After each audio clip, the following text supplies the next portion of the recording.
talaga. Hello, Francis. Ito nga, matapos nating matunghayan ang kanyang galing at talento, ay makipagkwentuhan na tayo sa 14-year-old pianist na si Francis Jacob Matias. Good morning at welcome sa Rise and Shine Pilipinas.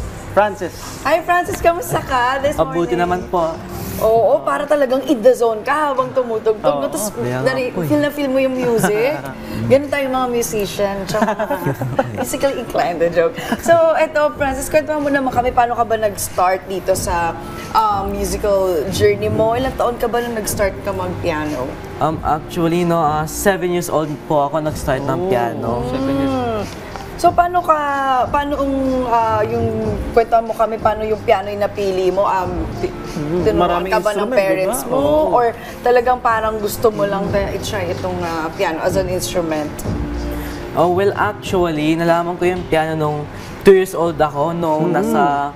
Every time pumunta ako sa malls, pag may nadadaanan akong piano, parang na-excite ako tingnan, tapos gusto ko rin parang tugtugin rin. Kaso, syempre, 2 years old pa lang po ako, di pa ako nakakatugtog. So, ayun, sabi po ng sister ng lola ko, try ko daw po mag-piano. Kasi if ever, baka pwede po ako maging pianista na professional. Pero Francis, yung piano lang yung alam mong tugtugin or may ibang instruments ka pang kayang rin? Hindi lang po piano yung kaya ko pong tugtugin. Napaka-talented. Ano pa? Sa school ko po, meron pong tawag na drum and lyre.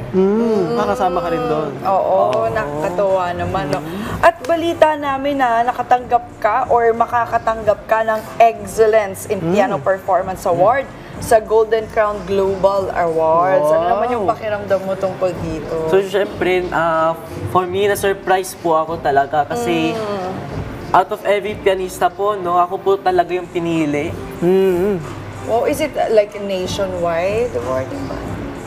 Nationwide po. Wow, napakagaling naman talaga. So, sa lahat ng mga na-experience mo, for sure, nakaikot-ikot ka. Anong pinaka-memorable for you? So, para sa akin, ang pinaka-memorable po talaga is yung out of every events, doon po talaga sa Teatrino po, sa Green Hills. Napakabata pa ni Francis, 14 years old. Ano yung may papayo mo sa iba pang yung mga kumbaga mas bata sa'yo? Aspiring din na maging pianist. Any advice for them?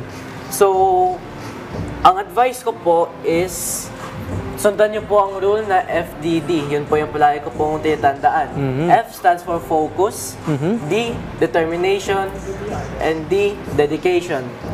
Siyempre, kung gusto niyo po talaga mag-piano, dapat, nung bata ka pa, dapat turuan mo na ang sarili mo kung paano mag-piano. Kailangan mo po magsikap kung yun po talaga ang inyong talento. At siyempre, determine niyo po kung yun ba talaga yung talento niyo. Because, what if gitara po yung sa inyo or drums? Ang galing. Kumbaga may passion, may calling, tapos may determination. Of course, yung tutulungan mo rin yung iyong sarili. Alright, thank you very much, Patrick, ha? Sana good luck sa'yo. Thank you, Francis. At maraming salamat nga sa pakikipagkwentuhan sa amin ngayong umaga. At marami ka pang mararating. Yes.